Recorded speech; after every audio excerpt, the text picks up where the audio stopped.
आप सभी को मेरा प्यार भरा नमस्कार। दोस्तों, एक शिक्षक समाज को नई दिशा प्रदान करता है, बच्चों के भविष्य को उज्जवल बनाता है एवं देश के निर्माण में अपना महत्वपूर्ण योगदान देता है। अभिभावकों के नाम कुछ बातें हैं जिन्हें मैं आपको सुना रहा हूँ। मैं उम्मीद करता हूँ कि ये बातें आपको पसंद आएंगी और यदि आपको ये बातें पसंद आएं तो आप इन्हें अवश्य ही आगे बढ़ाएं।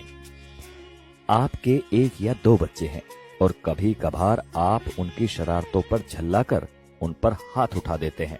तो जरा सोचिएगा कि एक शिक्षक इतने सारे बच्चों को कैसे संभालता है। आप खुद टीवी या मोबाइल में व्यस्त हैं, आपका बच्चा आपके पास आता है, आप उस अधखिले फूल को झिड़क देते हैं, जाओ भागो पढ़ाई करो। जरा मन को शांत करके विचारिएगा कि एक शिक्षक किस तरह अलग अलग बुद्धि वाले और अलग अलग अभिरुचि वाले बच्चों को 45 मिनट तक एक सूत्र में बांध के रखता है अपनी कक्षा में।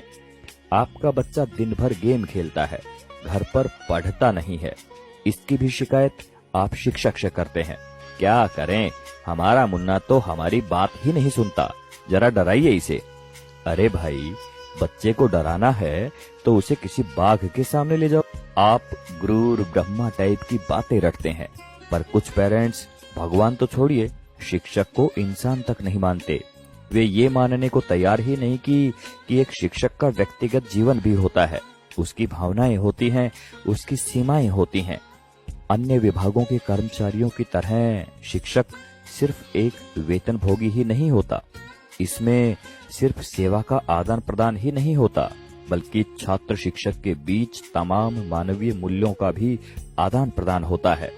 आप अपने छोटे मोटे काम कराने के लिए सरकारी कर्मचारियों के आगे हाथ जोड़ते हैं, पैर पकड़ते हैं, लेकिन शिक्षक जो कि आपकी संतान को शिक्षा दे रहा है, उसकी एक गलती आपसे बर्दाश्त नहीं होती। आपका बच्चा, वो बच्चा जिसके लिए आपने मंदिरों और अस्पतालों के जाने कितने चक्कर काटे होंगे, अगर एक ही चीज 3 या 4 बार पूछ ले तो आपके शरीर का तापमान बढ़ जाता है।